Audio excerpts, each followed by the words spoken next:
아, 네, 안녕하세요. 안녕하세요. 아유, 고맙습니다. 뭐 인사도 하기 전에 이렇게 박수를 치시다니 뭐 두 번이나 치십니까? 하여튼 여러분 반갑습니다. 네, 처음 와봤습니다 여기. 근데 생각보다 좀 적으시네 공부하시는 분들이. 자, 오늘 제가 준비해 온 것이 이제 그 공법에서 여러분들이 반드시 하셔야 될 비교 특강 자료가 되겠습니다. 예, 공법이 사실 그 하나하나의 법만 놓고 보면 별로 어렵지가 않은데, 이것이 그 여러 가지 법이 서로 비슷한 것들이 또 비슷한 제도가 많아서 그것을 비교하지 않으면은 어느 한 부분을 공부를 해도 헷갈리게 돼요. 그래서 반드시 공법에서는 이 법의 특성상 비교 정리가 필요한데, 여러분들이 그게 좀 안 되셨을 것 같다, 뭐 그런 얘기를 제가 들어서 이거로 선택을 했습니다. 자, 한번 1페이지 보시고, 평상시 수업하시면서 이렇게 한번 비교를 해보셨나요? 자료는 아닐지라도?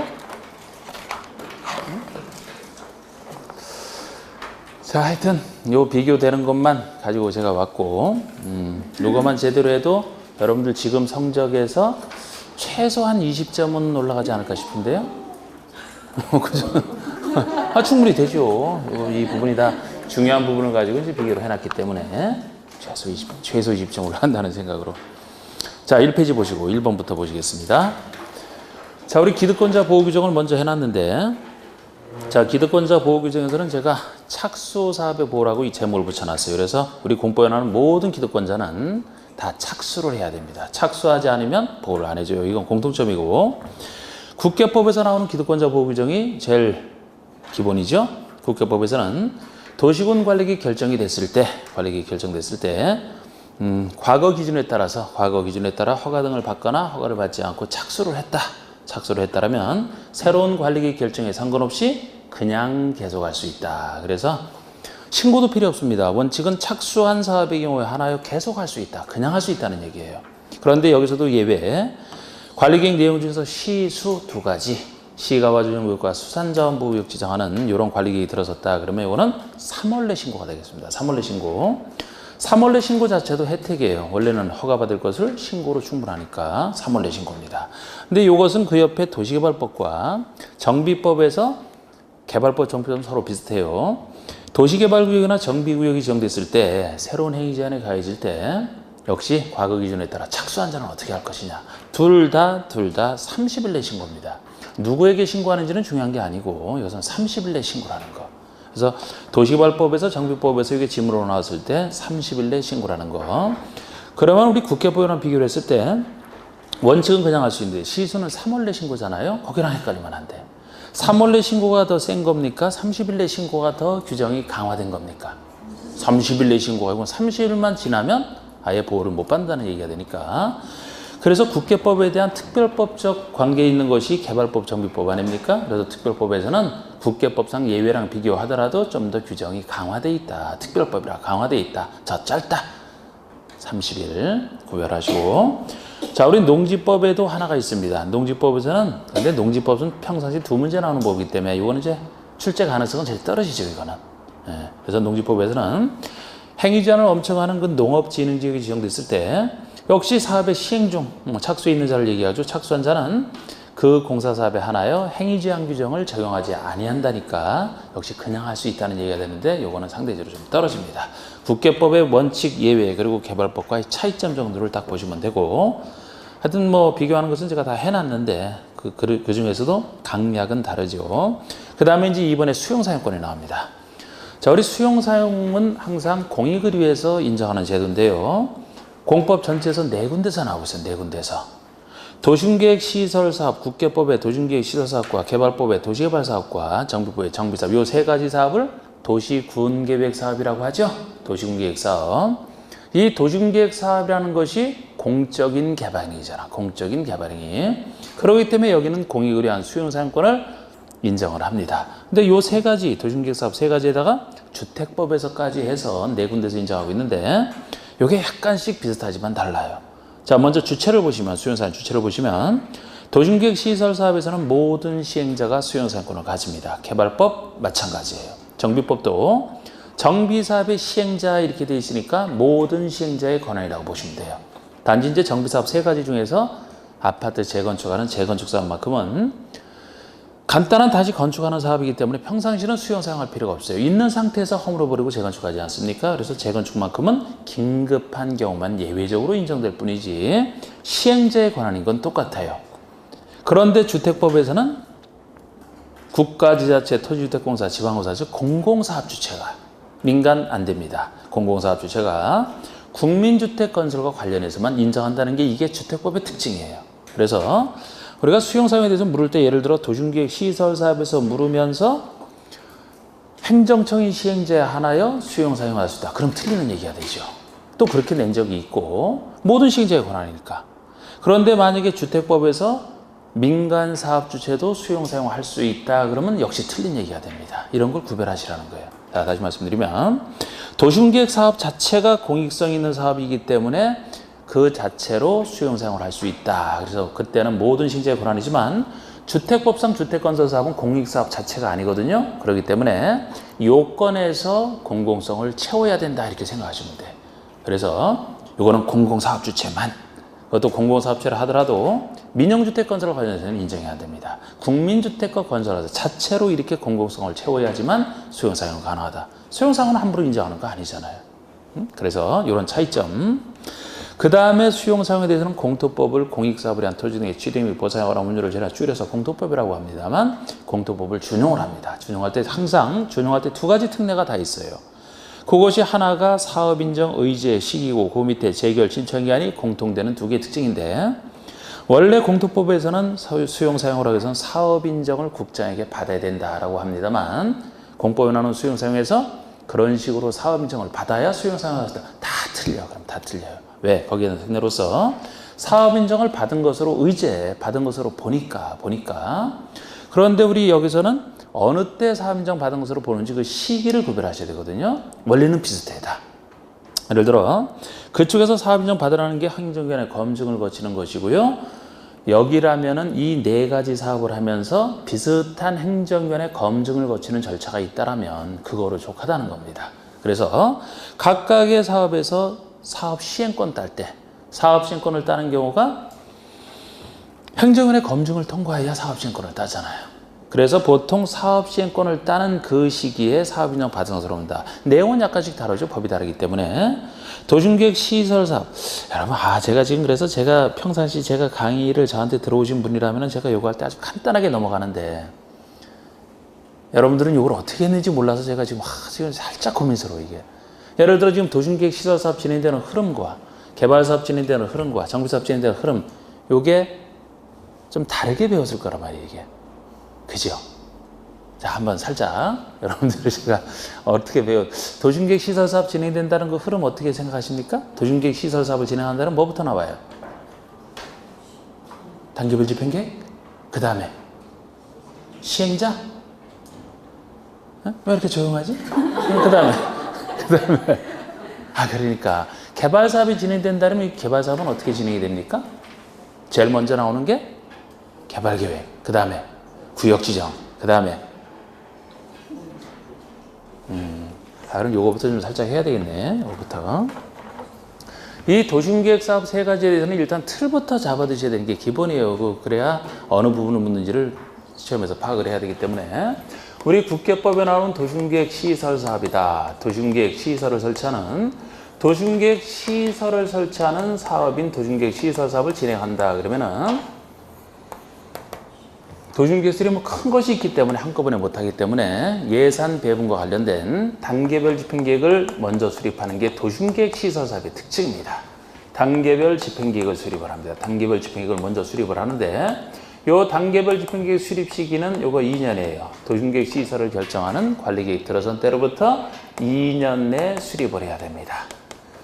근데 2년 내 수립을 안 했다라고 해서 실효되는 규정은 여기서는 없어요. 제가 실효되는 규정도 다 정리를 했습니다. 근데 국계법에서 요거는 단순한 집행계획 없다라고 해서 도심계획 시설 결정이 실효되지는 않는다. 필요 없는데 단계별 집행계획 나누는 것은 1단계와 2단계로 나누고 있죠. 1단계, 2단계로 나누고 있는데 요 단계를 나눌 때는 3년을 기준으로 해서 나누잖아.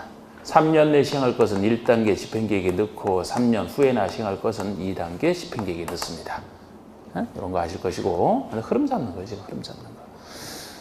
그런데 매년 2단계를 검토하여 2단계를 1단계로 바꿀 수는 있어요. 빨리 하는 건 좋으니까. 그런데 1단계를 2단계로 바꾸는 것은 늦춰지는 것이기 때문에 안 돼요. 3년 내 시행한들은 거기 주민들은 이제 3년 내 시행할 것이라는 기대감을 가지고 있는데 이거를 뒤로 미루는 건 안 돼. 국민에게 불이익하게 바뀌기 때문에. 그리고 단계별 집행을 수립했다. 그러면 당연히 이건 여기서만 나오는 얘기지만 사업을 누가 할 것인지가 나와야 되죠. 시행자부터 지정을 해야 됩니다. 사업 시행자를. 그런데 시행자는 크게 행정청과 행정청이 아닌 자, 비행정청으로 나눠지잖아요. 보통 도시군계획시설이 도로 등 도로 상하수도 이런 거 설치하는 사업이기 때문에 당연히 행정청이 하는 게 원래 원칙입니다. 그래서 행정청 중에서 원칙은 항상 도시군이 얘기하는 게 특광시군이라는 건 배우셨죠, 그죠? 자, 그리고 저는 여러분들을 처음 만나지만 저는 항상 수업할 때 핸드폰은 싫어해요. 핸드폰은 놓고 수업할 때 집중을 하셔야 돼. 여러분들이 지금 저한테 도움을 받으려고 나오셨잖아요. 그러면 자, 이게 도시군이 특광시군을 얘기하기 때문에 도시군에 관련된 건 일단 그쪽 요거 책임지는 특광시장소가 한다 이렇게 보시면 돼요. 그래서 행정처라면 특별시설은 특별시, 광역시장, 자치지, 자치도는 좀 간단하게 이렇게 표시합니다.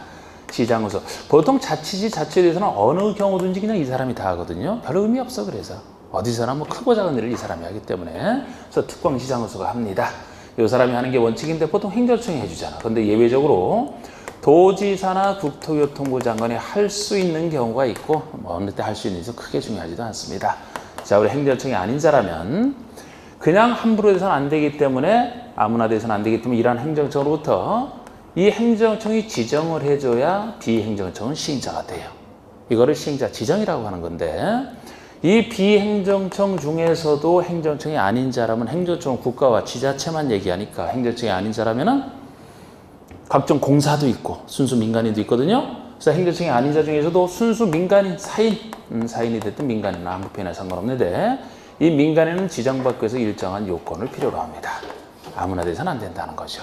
그래서 이 민간인 지정 요건이 엄청난 진입장벽을 요구하죠. 해당 도시 면적의 3분의 2 이상을 소유를 해야 돼. 면적의 3분의 2 이상을 소유하고 소유자 총수 2분의 2 이상 동의를 받는다. 이게 엄청난 요건이죠.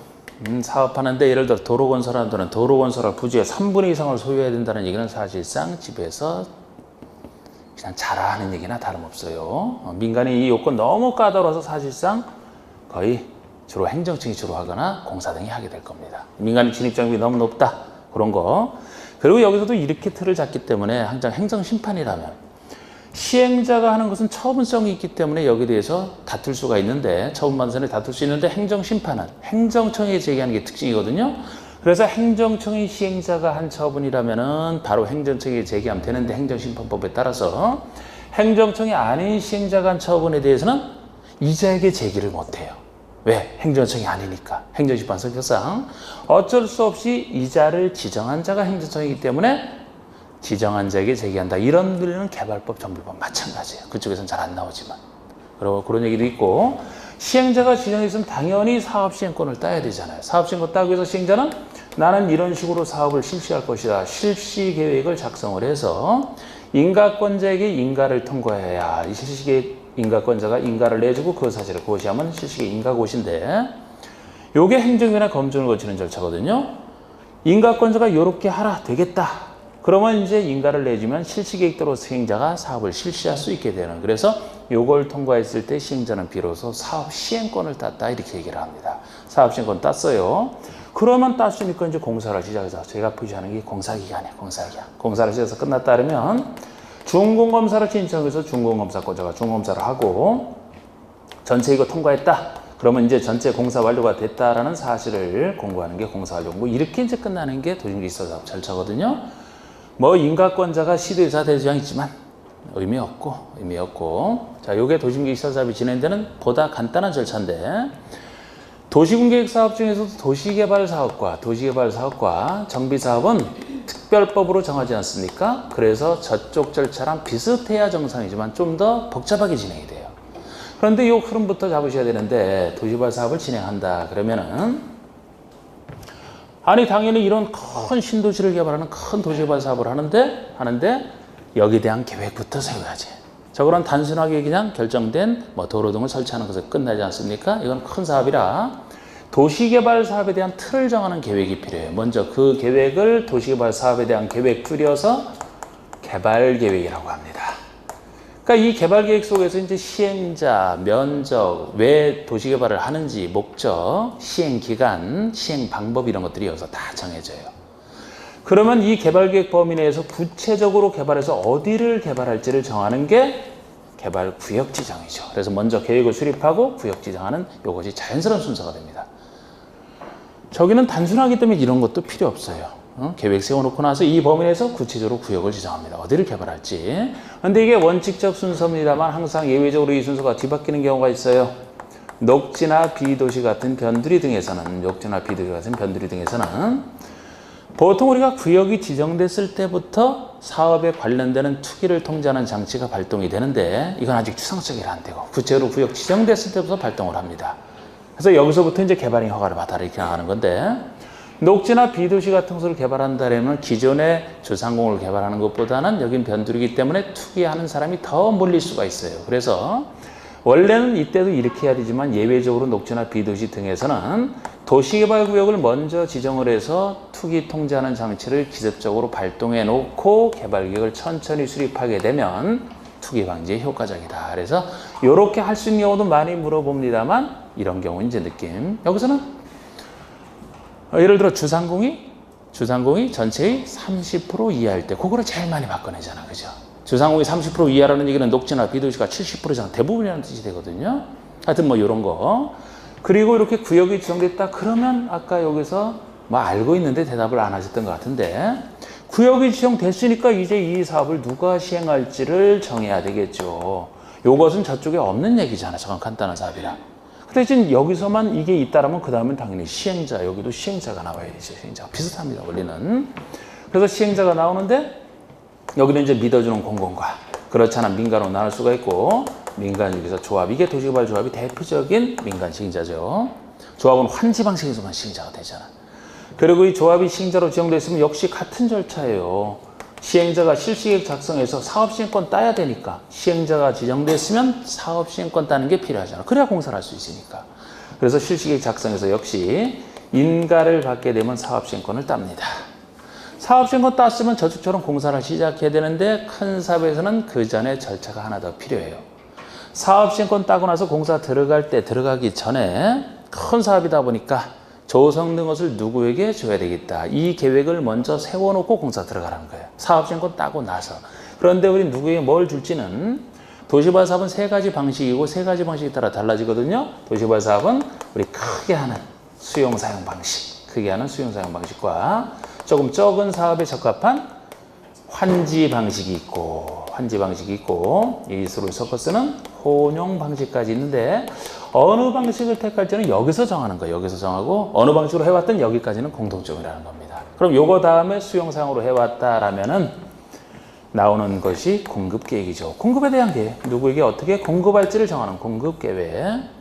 요걸 세우고 나서 공사 시작해서 공사 끝났다. 그러면 저기처럼 준공검사, 공사완료, 공고가 여기 나오는 거예요. 근데 그냥 이 속에 포함을 시켜놨어 제가. 똑같은 얘기예요. 그리고 환지 방식으로 했다면 환지 계획을 세워서 인가를 받습니다. 이것이 환지를 누구에게 주겠다는 계획이죠. 이게 이제 누구에게 뭘 줄지 계획인데 이거 나서 공사를 시작해서 끝났다 그러면 준공검사, 공사완료, 공고 후에 여기는 환지 처분을 별도로 하게 돼 있잖아. 환지 처분. 계획이 정하는 바에 따라 환지를 주는 환지 처분. 그리고 마지막에 등기합니다. 근데 이 공사기간이 장기간일 때 환지 예정지를 다른 것은 다 거쳐야 되는 절차지만 이것만 지정할 수 있는 임의적 제도로서 저는 그냥 이렇게 틀을 간단하게 잡아버리거든요. 이게 도시개발 사업 진행되는 흐름이에요. 그런데 저쪽 한다고 했지만 이 도시개발 사업 정비사업 중에서는 특별한 사업인 도시개발 정비사업 중에서는 큰 사업이에요. 정비사업보다. 그죠? 정비사업에서 재개발, 재건축하는 것보다는 도시개발하는 게 훨씬 큰 사업이지. 그래서 여기서 행정청을 제안해 여러분들 행정청을 정리할 때 그냥 개발법, 정비법은 복잡하게 생각할 것도 없어요. 그냥 행정청이라면 간단하게 정리가 돼요. 이 구역의 지정권자가 다 합니다. 구역의 지정권자. 이 구역의 지정권자라는 사람이 대부분 다예요. 행정청이라면. 그런데 이 지정권자라는 사람이 상대적으로 큰 사업이기 때문에 누구냐. 구체적으로 보시면 원칙이 시도지사급이 되잖아. 시도지사급. 그리고 대도시에서는 대도시 시장까지가 원칙적 지정권자가 되겠습니다. 그런데 주로 지자체에서 하지만 예외적으로 국가와 관련돼 있는 그 경우는 국토교통부 장관이 직접 지정권자가 되는 경우가 있어요. 이 사람이 대부분이에요. 그냥 지정권자로 답하시면 돼요. 하나만 빼고 행정처라면 저 사람. 환지계 인가권자가 환지계획을 작성해서 인가를 받는다면 요거는 자치도지사, 시장군수구청장, 시장군수구청장이 됩니다. 그래서 개발법에 있어서 행정청을 개발사업과 관련된 행정청을 정리한다라면은 환지계 인가권자만 따로 저거보다 작은 시장군수 구청장이 한다. 나머지는 다 지정권자가 한다 보시면 돼요. 개발계획이요? 지정권자가 수립해서 구역 지정합니다. 시행자 12사람 자기 있는 자 중에서 지정권자가 지정을 해줘요. 조합을 만든다. 조합의 설립인가? 지정권자에게 받습니다. 행정식으로 하면 다 지정권자라니까. 시행자 밑에 나오는 이 계획은 당연히 시행할 사람이 만드는 거죠. 시행자가 실시계획 작성하고 공급계획, 관제계획 시행자가 만듭니다. 그런데 만드는 건 시행자지만 인가는 행정청에 받는 거죠? 인가는 지정권자가 되고 요거 지정권자에게 제출하게 돼 있고 요거 따로 있고 여기 안 썼지만 공사 끝나고 당연히 받는 준공검사, 공사완료, 공고 행정청이 해주는 거죠? 지정권자라고 보시면 돼. 다. 이런 건 잘 안 나오지만 역시 그리고 여기 큰 틀에서 적어놨지만 여기 없는 내용도 도시개발과 관련된 조그만 내용도 다 지정권자가 돼. 지정권자. 여기 없어도 개발법에서는. 자, 그럼 정비법이다. 그럼 정비법. 똑같은 문제 6문제씩 나오는데 우리를 피곤하게 하는 정비법 내용이 훨씬 많아서 정비법은 이제 정비사업을 정하고 있는데 상대적으로 정비사업이라는 것이 저쪽에서는 신도시 개발할 때 요거는 정비한다는 것이 고쳐주는 게 정비라 옛날에 이미 개발되어 있는 곳을 전제로 한다는 건 아시잖아요. 그죠? 옛날에 이미 개발되어 있는 것을 전제로 해서 상대적으로 작은 사업하는 게 정비사업입니다. 이 뜻의 뭐 개선사업, 재개발, 재건축 있는 건 이제 당연히 기초고 그럼 이 정비사업은 여기는 이미 개발되어 있는 곳을 오래돼서 정비한다. 저기는 새로 한다. 그런 차이가 있고 그럼 이 정비사업을 개발사업과 비교해 볼 때 혼용을 섞어 쓰는 것이니까 수용 사용 방식이랑 환지 방식 두 방식 중에서 어느 방식의 도시개발 사업과 비슷하기 때문에 비교를 해봐야 돼요? 환지랑 비슷한 거지. 이거는 시행자가 자기가 돈을 주고 수용을 해서 자기 앞으로 된 상태 일반에게 공급하는 게 수용 사용이고 환지는 그 땅 가진 사람이 사업에 참여해서 새 땅을 받는 거죠. 그러면 여기서 정비사업을 한다면 예를 들어 재개발, 재건축을 한다면 자기 부동산을 가지고 사업에 참여해서 흔 부동산 제공하고 새로운 부동산을 받잖아. 흔 땅을 제공하고 새 땅 받는. 흔 부동산을 제공하고 새 부동산 받는. 그래서 정비사업은 어디랑 비교를 해봐야 되느냐? 환지 방식의 도시개발 사업 절차, 즉 여기랑 비교를 해봐야 돼요. 법의 원리는 똑같기 때문에 법에 달라서 이름이 약간 다를 뿐이지 순서 똑같아요. 순서 똑같아요. 자, 그러면 저쪽에 개발계획 한 칸 비우고 여기는 정비계획이라고 합니다. 정비사업이니까. 그럼 이 정비계획이 저쪽 개발계획과 비슷한 내용이에요. 비슷합니다. 그럼 그 다음에 뭐가 나와야 돼요? 그냥 순서대로 여기 적어놨잖아요. 순서대로. 별로 그렇게 생각해. 아니 계획서에서는 구체적으로 구역을 해야 지정을 해야 어디를 할지를 정하잖아. 똑같이 나와야 된다니까. 똑같이. 뭐가 나와요 그러면? 정비구역. 같은 순서예요. 그럼 그 다음에 뭐가 나와야 돼요? 시행자가. 역시 이것도 나눠보면 믿어주는 공공과 그렇지 않은 민간으로 나눌 수가 있고 민간 중에서 조합. 이것이 정비조합이 되어 있습니다. 여러분 제가 여기서도 조합이 환지 방식에서만 시행자 되는 거 아시잖아요. 다른 방식이면 아예 조합은 시행자가 안 되죠. 그죠? 그러니까 여기랑 비교하기 때문에 여기 조합과 여기 조합이 비교가 되는 거예요. 저쪽 환지랑 비슷하기 때문에. 그럼 이제 시행자를 만들었다. 그럼 사업시행권을 따야 되죠? 실시계획 인가고시가 그 다음에 나오잖아. 근데 여기서는 시행계획이라고 얘기를 해요. 시행계획이라고. 시행에 대한 계획. 여기 시행계획을 세워서 인가를 받는다. 살짝 이런 차이는 신경 쓸 것도 없어요. 실시나 시행이나 같은 얘기지 이게 뭐 다른 얘기입니까? 법을 만드는 사람이 다르다 보니까 이렇게 했을 뿐이지. 똑같은 얘기를 보시면 돼. 예를 들어 이걸 실시계획으로 바꿔서 안 내. 그대로 낼 뿐이지. 예? 중요한 걸 바꾸죠.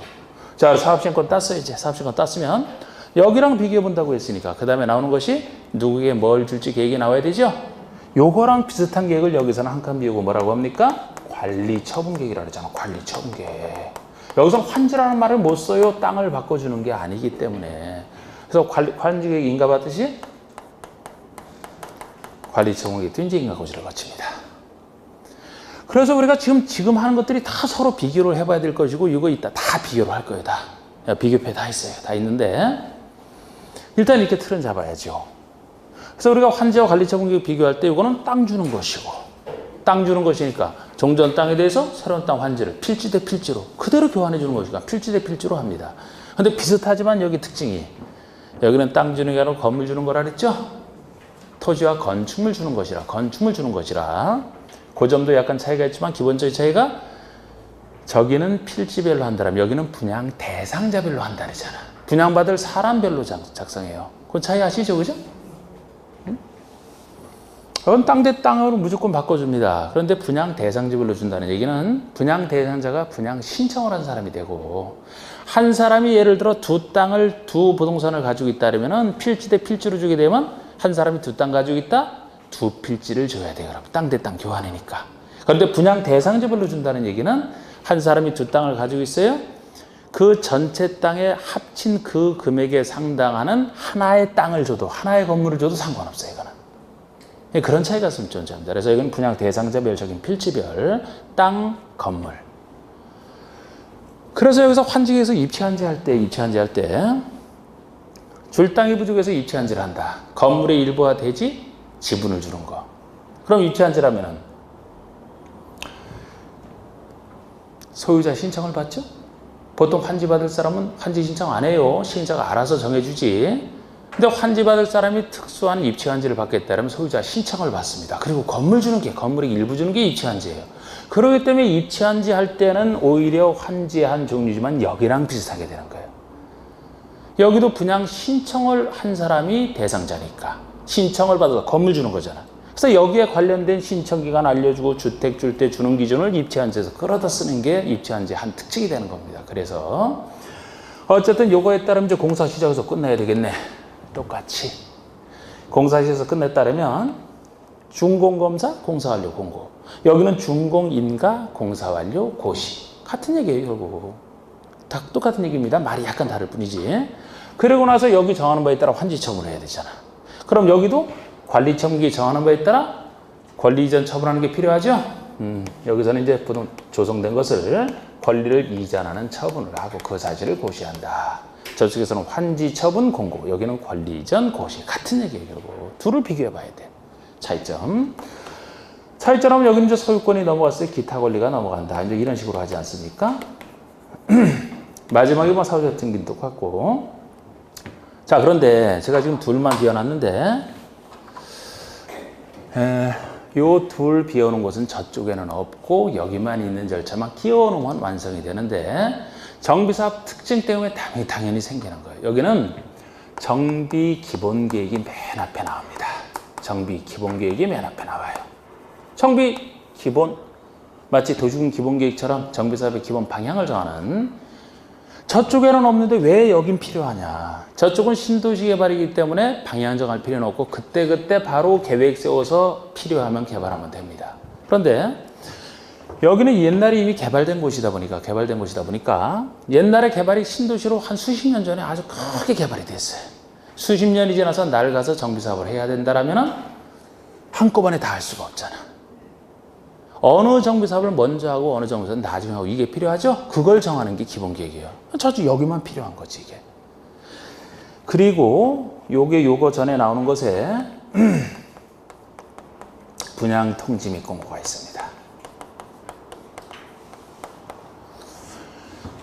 사업신권 따고 나서 관리지구에 수립하기 전에 이게 왜 필요하냐? 요거 전에 왜 필요하냐? 분양 대상자별로 요거를 만든다 그랬잖아. 분양 대상자별로.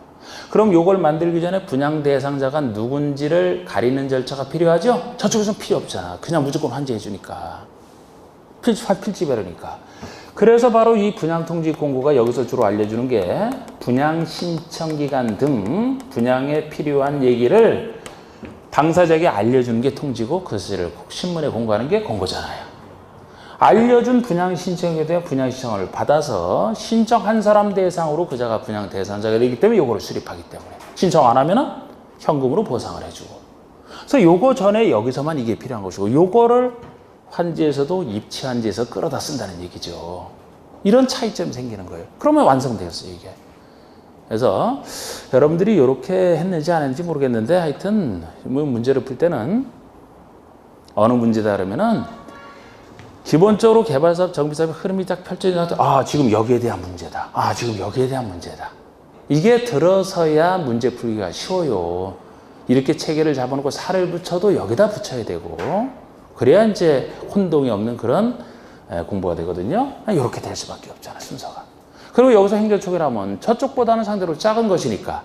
자, 우리 3단계 행정체계 중에서 작은 정비사업이라면 뭐 당연히 나라 장관이 할 건 아닐 것이고 지자체에서 광역지자체가 할까요? 기초지자체가 주로 할까?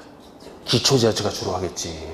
작은 사업이라 상대적으로. 기초지자체라면 시장, 운수, 구청장. 근데 여기선 구청장 등이라고 해서 좀 더 하여튼 세분하게 써놓고 있죠? 구청장 등이 구청장과 광역시 밑에 있는 군수를 합쳐서 안 합쳐도 우린 그냥 구청장 하면 알아듣는데 구청장 등이라고 표현하잖아. 자치자치도는 항상 그 사람이 하고. 그런데 여기선 둘을 따로 기억하시되 이 두 가지를 여기서 제가 이렇게 똑같이 틀만 잡느라고 좀 이랬는데 이 정비계획 수립을 정비법에서는 나눠놨죠, 그죠? 하여튼 똑같은 건데 똑같은 6문제 출제되는데 양은 이게 2배나 많아, 2배나. 정비계획은 나중에 들어서서 세련된 제도가 많아서 그래요. 귀찮게 돼 있지. 그래서 정비계획 수립을 입안과 결정으로 나눠서 정비계획 입안권자가 입안을 하면 이거 다시 좀 수정을 해야 되겠네. 똑같이 일단 여러분들이 해두느라고. 그러면 정비계획을 결정을 하고 정비구역 지정권자가 정비구역을 지정합니다. 그러니까 구역을 지정하는 사람이 계획을 결정하고 구역 지정하게 돼 있어요. 입안과 결정이 나눠져 있기 때문에. 그런데 요 둘을 따로 기억하시되 요 둘만 따로 해가지고 나머지는 다 아까 기초 작으니까 자치자치는 당연히 들어가고 시장, 호수, 구청장 이렇게 보시면 되거든요. 요것은 정비기본계획은 특별시장, 광역시장, 자치지자치도 시장이 수립을 합니다. 특검 시군 중에서 군수만 해도 수립을 안 하는 게 군에서는 지금 기본계획을 수립해야 될 정도로 옛날에 그렇게 많이 개발이 돼 있다? 그런 군은 없어요. 지금 기본계획을 수립해야 될 정도로 옛날에 많이 개발이 됐다? 벌써 시로 성격이 있겠지, 그러면. 그래서 군은 작은 것이라 기본계획 수립 없이 바로 입안부터 들어가는 겁니다. 특광시장. 정비구역 지정권자는 특별시장, 광역시장, 자치지자치도, 시장, 군수까지도 구역은 지정을 하죠. 예외적으로 구청장 등이 하는 경우가 예외적으로 존재. 이게 기본계획 수립권자, 정비구역 지정권자. 나머지는 다. 예를 들어 정비 입안권자가 자치시, 자치도, 시장, 군수, 구청장이 되거든요. 자치시, 자치도, 시장, 군수, 구청장 등. 요것이 기초지자체장들인데 요거를 더 줄이면 시장수 등이라고 해서 줄여서 부르겠다고 부르잖아. 그러니까 요 둘 빼놓고 나머지는 행정처이다. 여기든 쫙 나오는 거 아까. 여기 없는 내용까지도 정비사업에 관련된 행정처럼 요 둘만 따라오고 있어. 나머지는 다 시장수 등 하면 행정처가 딱 정리가 되고 쉽게 쓸 수가 있어요. 근데 이 구조를 혹시 어렵게 나올 때 대비해서 생각을 해보면 이렇게 복잡해 보이지만 사실 여기서만 차이가 있는 거예요. 여기서만 차이가 있는 거예요. 예를 들어 자치시, 자치도에서는 누가 하느냐? 그 사람이 다 해. 자치시, 자치도가 기본계획 수립하고 본인이 입안하고 결정, 구역까지도 본인이 다 하고 혼자 다 하잖아. 모든 걸 그 사람이 다 합니다. 더 밑에는 보통의 시군에서도 군수만 요 기본계획을 아까 그 이유 때문에 안 할 뿐이지 시장호수가 다 하잖아. 입안 결정 다 합니다. 다. 나눠놨지만 의미가 없어요. 그러니까 작은 사업이라 자치도뿐만 아니고 시군에서는 그 사람이 혼자 다 한다. 여기서만 차이가 생기잖아. 특별시장이 광역시장이 하는 거 2가지. 나머지는 구청장. 특별시 광역시 밑에 있는 구청장. 이 사람이 기본계획을 수립해 놨으면 구청장이 이 범위 내에서 정비계획 위반을 하고 본인이 긴급한 경우는 예외적으로 직접 하는 경우 있지만 보통은 이 사람에게 신청해야 되죠. 그럼 이 사람이 결정하고 구역 지정해주고 나머지는 구청장이 하는데 이런 식으로 준비를 안 해왔다라면 너무 신경 쓸 건 없어요. 이건 제가 어렵게 나올 때 대비해서 그냥 이렇게 흐름 잡아주는 거라고 했잖아. 60점 이상이면 뭐 기본권 중요한 것만 제대로 하라도 맞잖아. 자, 이런 식으로 이제 행정처만 살짝 정리해. 자, 지금 수용사용하다 그랬는데 이제 더 안 적어요. 이거 하다가 이거 시간 다 하겠어. 자, 건축법에서는 건축하려면 건축 허가를 받아야 되고 주택법에서는 큰 사업할 때 뭐를 받아요? 사업계획 승인을 받잖아. 주택법에서는 사업계획 승인을 받아야죠. 자, 그럼 다시 사업인정 받은 것으로 본 시기. 야, 이래다가 이거 해넘어가겠네. 자, 사업인정 시기가 제가 아까 그랬듯이 각각의 법에서 4가지 사업에서 사업시행권을 딸 때 받은 것으로 본다 그랬잖아요. 그러면 도심계획 시설사업은 언제 사업시행권 땁니까? 실시계획 고시가 있으면 이걸 통과해야 사업시행권 따는 거 아닙니까? 이때 사업인정 받은 것으로 봐요. 사업인정과 요거를 같다고 보는 겁니다. 만약에 정비법에서 물었다 그러면은 언제 사업인정 받은 것으로 보겠습니까? 시행계획인가 고시가 있을 때 이렇게 얘기를 해요. 주택법이라면 사업계획 승인을 받았을 때 사업계획 승인을 받아 사업시행권을 따는 얘기니까 법의 이름은 달라도 원리는 똑같은 거야. 그러면 개발법만 특이해서 제가 밑줄을 그어놨는데 아까 주체에서는 주택법이 특이했고 여기에서는 개발법이 특이해요. 자, 우리 개발법이라면 실시계획 인가고시가 있을 때 사업시행권을 따거든요. 그런데 여기서는 수용사용 방식으로서 매우 큰 수용사용이기 때문에 이때 따른 것처럼 평범하게 이때 사업인정 받은 것으로 보게 되면 가격이 이때 이후에 한참 올랐을 때예요. 감당을 못하겠다고 보는 거예요. 그래서 개발법에서만 이때가 아니고 수용사용의 세부 목록 고시라면 맨 앞에 나오는 개발계획 내용 중에 하나죠. 여기서 개발계획에서 무엇을 수용사용할지 세부 목록을 딱 고시하는 그 순간이면 값이 올라가기 전이죠. 그때 기준에서 사업인정 받은 것으로 보고 이때 받은 것으로 봐야 이때부터 수용사용 절차를 진행하기 때문에 오르기 전 가격으로 할 수가 있어요. 다른 것에 비해서 이게 커서 그래. 하나의 신도시에 바라는 수용사용으로 커서 막대한. 그래서 나중에 수용사용 방지에서는 민간 시행자 갈 때 여러 가지 차별이 많이 나오는 게 여기서 주로 차별 나오는 게 이게 너무 돈이 많이 들어서 그렇다고. 그래서 그게 여기 반영된 거예요. 그래서 수용사용을 물어본다면 어디서 제일 많이 물어보느냐? 개발법에서 제일 많이 물어보는 거. 왜 이게 특이해서. 그래서 개발법에서만큼은 사업시행권 딸 때가 아니고 개발계획 내용 중에 수용사용의 세부 목록 고시한 때다. 이걸 주의하셔야 되는 거예요. 그 아래 재결 신청기간. 원래 공토법에서는 언제까지 재결을 신청해야 되느냐. 사업인정 고시로부터 1년 내 하라 이렇게 돼 있어요. 거기에 대한 특례예요. 그러니까 우리 네 군데서 어디서 물어봐도 1년 내 하라. 다 틀려요. 다 틀리고 냈다 1년은 너무 짧다.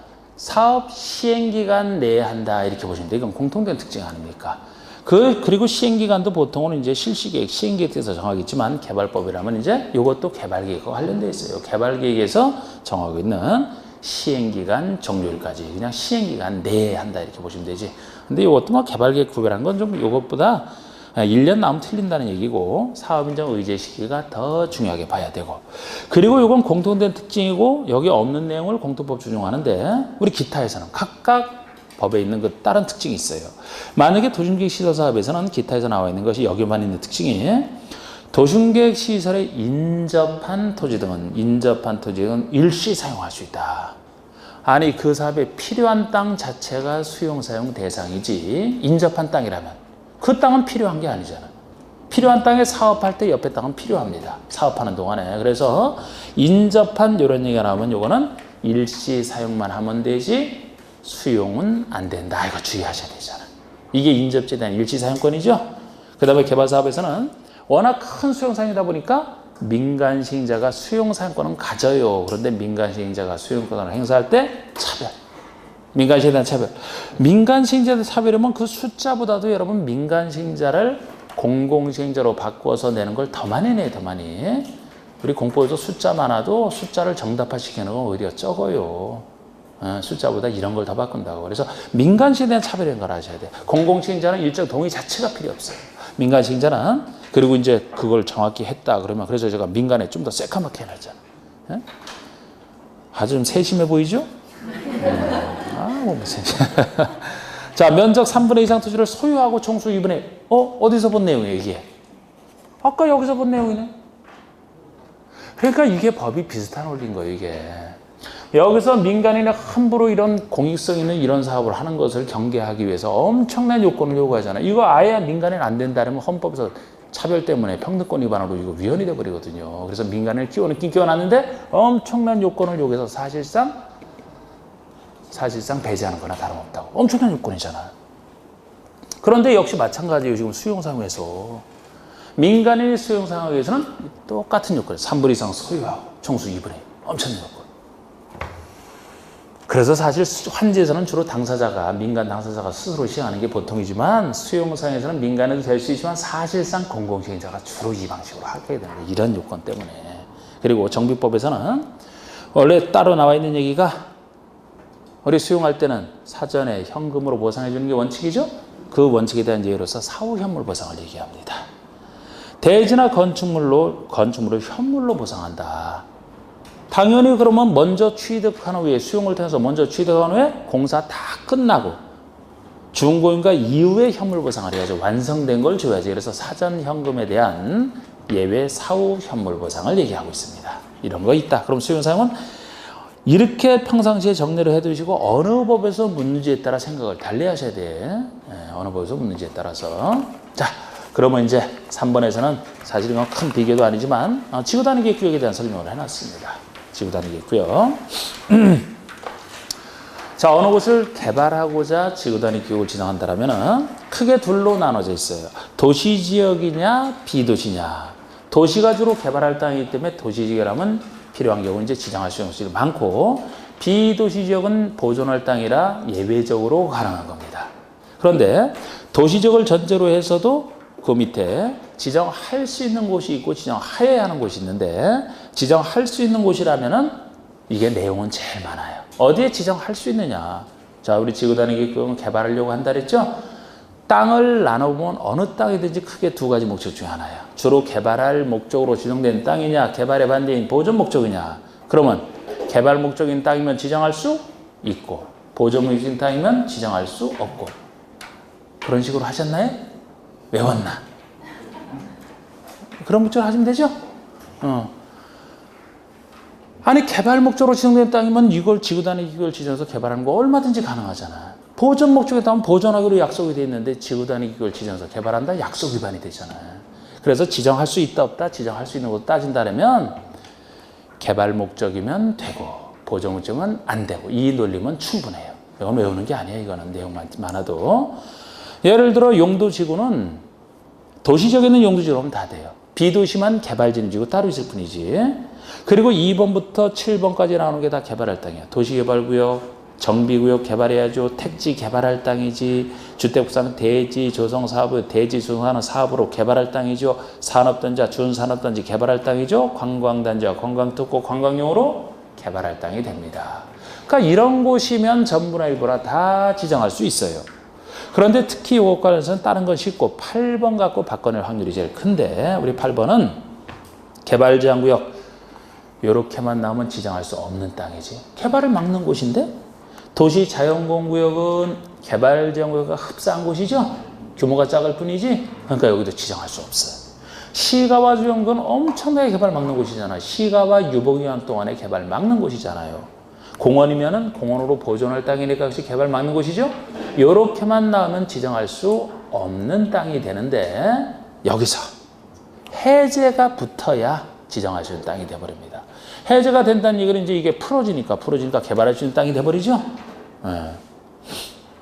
해제가 붙어야만 돼요. 해제가 빠지면 지정할 수 없는 땅이 돼버려요. 또 녹지는 보존할 땅이잖아. 녹지적은 안 돼. 근데 녹지에서 주상공 중에 하나로 변경되면 개발화되니까 가능해지고 새로의 도시로 편입되는 구역이다. 그럼 과거는 비도시였다가 새로 도시로 편입된다는 얘기 아닙니까? 그럼 개발화되는 거 아닙니까? 이거 좀 주의하시면 되고 9번에 도시 내 유휴 토지를 효율적으로 개발하겠다. 교정시설로 이전 재배치하겠다. 다 개발할 땅이 돼요. 그런데 그중에서도 제가 등이라고 해서 나머지는 생략을 해버렸는데 유효토지만 집어넣은 게 적어도 유효토지는 어떤 새로 개발할 땅이 아니고 기존에 놀고 있는 땅이라 최소 1만 제곱미터 이상은 된다 이 말이 붙어 있어서 그냥 요거 하나 집어넣어놨지. 그리고 0에서도 수많은 땅이 지정할 수 있는 소개가 되어 있어요. 그런데 0에서도 제가 개발행위 허가 제한지역 등이라고 해서 요거 하나만 예를 들어놨어요. 여러분 개발행위 허가를 제한한다는 곳 우리 3년 내에서 막 제한하는 곳 있죠? 일시적으로 제한하는 거예요. 이거는 필요한 경우에. 그럼 기본적으로는 개발할 수 있는 땅이기 때문에 일시적으로 제한할 뿐이지 기본적으로는 개발할 수 있는 땅이기 때문에 필요하면 지구단위 구역 지정할 수 있다. 요거 헷갈릴까봐 요거 적어놨고 등이라고 해서 나머지는 생략을 해버렸어요. 예를 들어 여러분 그 시가와 주정구역에서 나오는 그 입지규제 최소구역에서 나오는 그거 있잖아. 대중교통 결절지. 대중교통 결절지라면 적어도 몇 개 이상 노선이 교차돼야 돼요? 3개 이상 노선이 교차는 대중교통 결절지로부터 1km가 중요한 건 아닌데 1km 이내에 있다. 지정할 수 있어요? 없어요? 지구단위계획구역. 지금 제가 얘기한 곳이면. 그렇지. 개발할 땅이잖아. 입지규제 최소구역으로 지정될 정도로 개발할 땅이면 당연히 지정할 수 있죠. 그런 내용은 생략을 해버린 거야.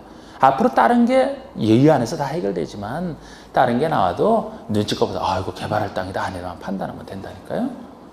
그런데 그 선표시에는 제가 개발도 관리구역 기반서로 부담구역은 대표적으로 아닌 예로 제가 적어놨는데 당연히 개발밀도 관리구역은 개발밀도가 너무 심해서 관리 들어가는 용적률 50%까지 강화하는 곳이죠. 당연히 지정할 수 없는 땅이지. 그리고 기반설 부담구역은 기반설을 설치하는 땅이니까 기반설 설치만큼 개발이 되는데 왜 여기는 아니냐. 지구단위계획구역에서는 지구단위계획 세워서 개발하지 않습니까? 기반설 부담구역은 개발할 땅이지만 지구단위계획 세워서 개발하는 게 아니고 별도의 기반설 설치계획을 통해서 개발을 하잖아. 기반설 설치계획 1년 내 수립하는 거죠?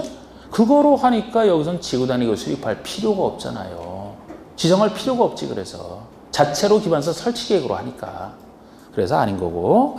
자, 우리 지정해야 되는 것은 저는 원래 강의 스타일이 다 이해시키는 스타일이에요. 이해를 해야 약간씩 바뀌었을 때 대치가 가능하거든요. 그래서 저는 왜 그런지를 항상 평소에 설명할 때 제가 항상 왜 가지고. 그런데 이해 못하는 것만 제가 두음자를 떠드려요. 이건 제가 이해 못 시키는 부분이에요. 지정해야 되는 것은. 그래서 여러분들도 아마 나름대로 외웠을 거예요, 이게. 그죠?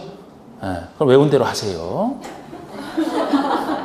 제가 외우는 걸로 하면 제가 두음자 많지는 않지만 또 헷갈릴 거 아니에요. 네. 확실히 외워놨죠? 이거는? 또 대답 안 하시는 분도 있고. 저라면 그냥 간단하게, 여러분들 편하면 여러분들 한글로 해요. 헷갈리지 말고. 근데 저라면 그냥 이렇게 했거든요. 2가지 외워야 되는데, 그냥 택시 정비 10년 저는 그랬어요, 그냥. 정비기 정비와 택지개발지구를 택시로 읽어서. 택시 운행한 지 10년이 됐으면 정비 한 번 안 하면 위험해서 타겠습니까? 그러니까 택시 정비는 10년마다 꼭 해야 된다. 저는 그런 식으로 해서 의무, 하여야 한다. 이렇게 해서 했던 것이고 또 하나는 다음 지역으로서 이 30만 이상을 전제로 하는 건데 이번에 시공에서 해제됐다. 시공에서 해제. 슈퍼맨이 등장해서 돈을 벌어주고 가야 된다. 이렇게 했던 거죠. 저는 시간 공간의 제약에서 시공에서 해제됐다. 슈퍼맨 등장해서 뿅 하고 나타나서 그냥 돌아가면 섭섭하고 녹지를 주상으로 바꿔줘야만 그것도 30만 이상으로 바꿔줘야만 엄청난 돈을 벌어주잖아요. 뭐 그렇게 했던 건데 알아서 하시고 비도시 지역이라면 지정할 수 있는 곳이 예외적으로 3군데만 존재해요. 원래 비도시는 지정해서는 안 돼. 보전할 땅이라. 근데 예외적으로 가능한 게 3가지가 계획관리지역. 아무리 비도시지만 계획관리지역은 도시지역에 준하는 것이라 자체로 개발할 수 있는 땅이라 가능하고요. 지역 중에서 하나. 지역 중에서 하나밖에 없어. 그 아래 개발진흥지구. 이거는 비록 비도시지만 개발진흥지구가 지구 중에서 제일 좋은 지구잖아. 사업이 예정되어 있는 그런 성격이 있는 걸로 제가 고유 특성을 말씀드리거든요. 자체로 개발을 해야 되기 때문에 이 성질 때문에 가능해지는 거예요. 다른 지구는 안 돼. 지역 중에서 지구 중에서 하나. 그리고 3번째가 용도지구를 폐지하고 행위제한만 대체하는. 이거는 기존의 지구를 폐지하되 지구의 행위제한도 없애는 게 아니고 지구 단위로 그냥 옮겨놓는 것에 불과하기 때문에 새로운 사업하는 건 아니에요. 간단한 것처럼 여기도 가능하지만 주로 새로 사업하는 게 계획관리랑 개발진흥지구라.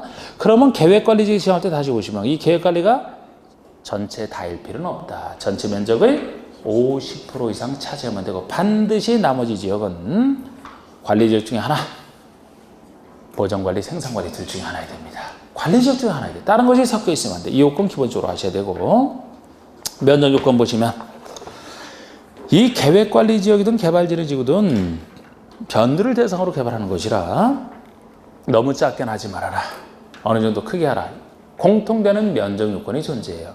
물론 이 면적 요건이 이 숫자보다는 아까 계획관리지에서 50% 이상에서 나머지 지역이라든지 개발진흥지역의 위치 요건이 좀 더 중요해요. 이 숫자보다는. 그런데 이 숫자도 살짝 해드리면 보통 다른 얘기 없으면 3번에 3만 이상이고 아파트 연립에 건설기에 포함되어 있다. 그러면 큰 주택이 건설기에 포함되니까 10배 30만 이상이고 아파트 연립에 건설기에 포함되더라도 초등학교 문제 해결했다. 자연보장운영이다. 그러면 3분의 1로 줄여서 10만 이상인데 이것도 나름대로 외웠던 거 있으면 그렇게 하시면 되고 개발진흥지구.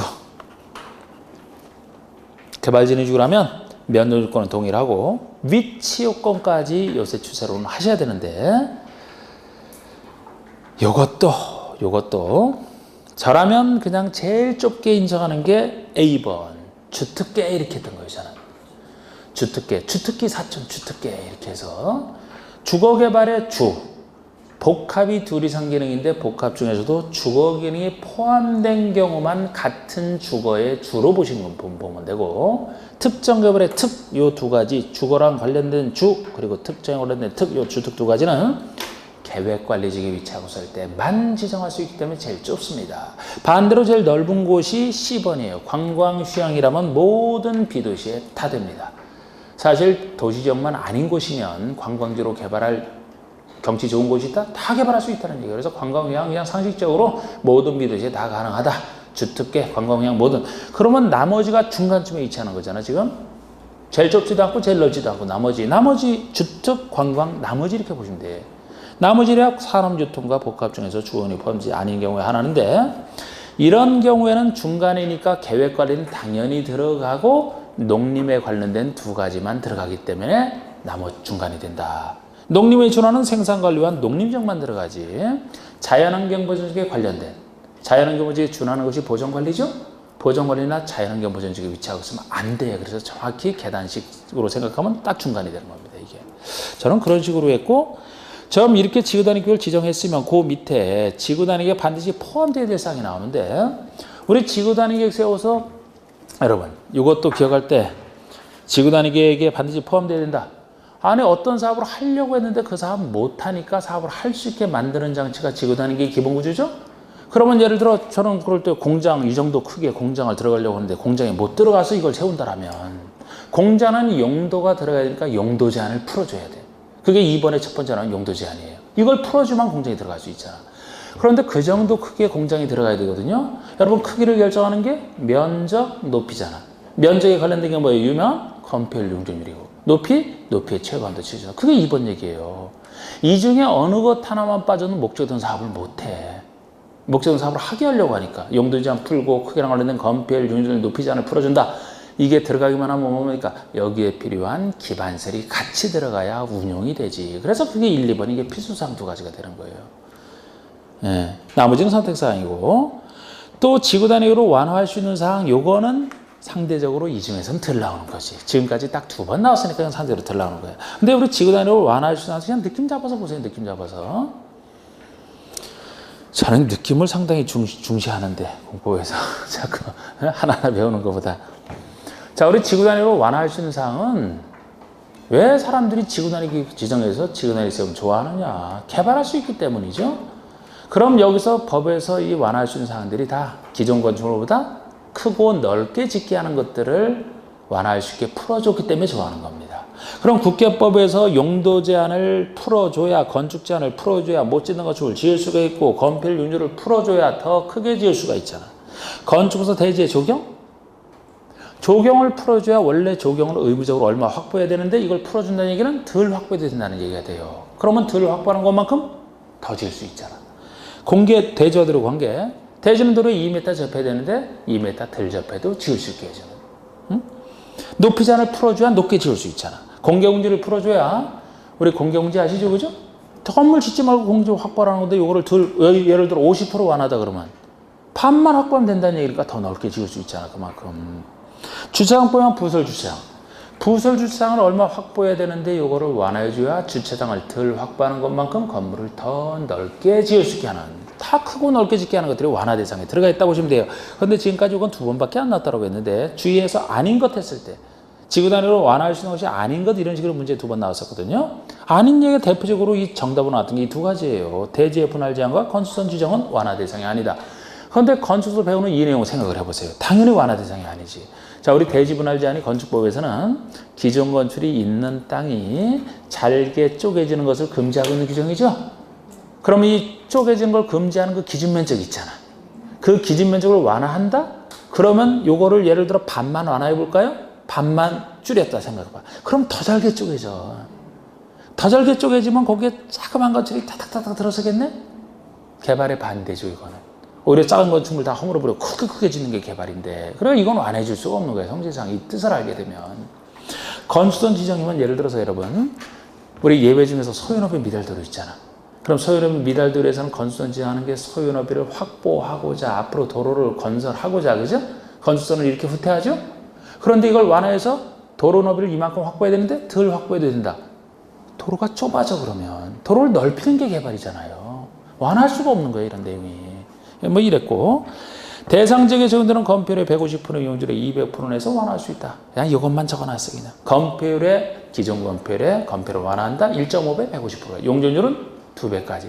그런데 여기에서는 가끔 문제 낼 때가 지구 단위 계획에서는 아주 어렵게 낼 때 말이에요. 어렵게 내는 건 사실 틀려도 상관없어요. 그런데 뭐 공공시설 부지를 얼마 제공하면 뭐를 풀어줘. 이거 한 번 나오면 다시 안 나오는 거고.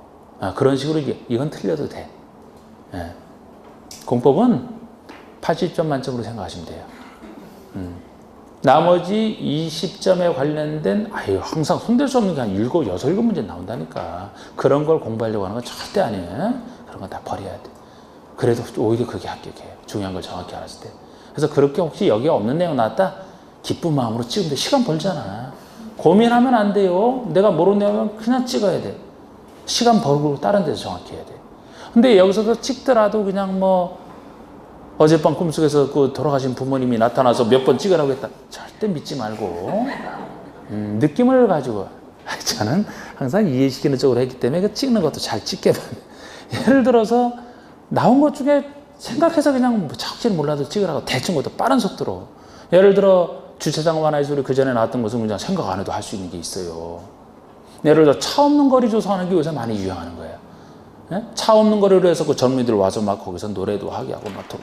자, 우리 차 없는 거리를 조성할 목적으로 지구 단위에 세워서 한다. 그러면 주차장을 얼마나 완화할 수 있느냐? 100%. 왜 100%가 돼요? 차 없는 거리인데? 차가 하나도 들어와서는 안 돼. 차가 안 들어오는데 주차장이 왜 필요해요? 100% 완화는 아예 설치 안 해야 된다는 얘기지.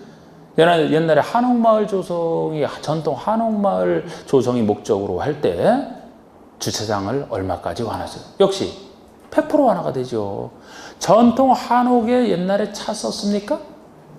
옛날에 뭐 조선시대 왕이 뭐 롤스로이스 타고 다녔어요?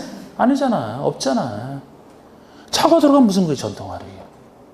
100% 완화가 돼야 되지. 그죠? 그래서 전주 한옥마을 가더라도 그 한옥마을 자체는 한옥에는 못 들어가. 차가 못 들어가. 공동 주차장이 있어도 여기서 세우고 들어가는 거지. 상식으로 할 건 하시고 찍을 때. 자, 10분 쉬세요. 치우지 마시고.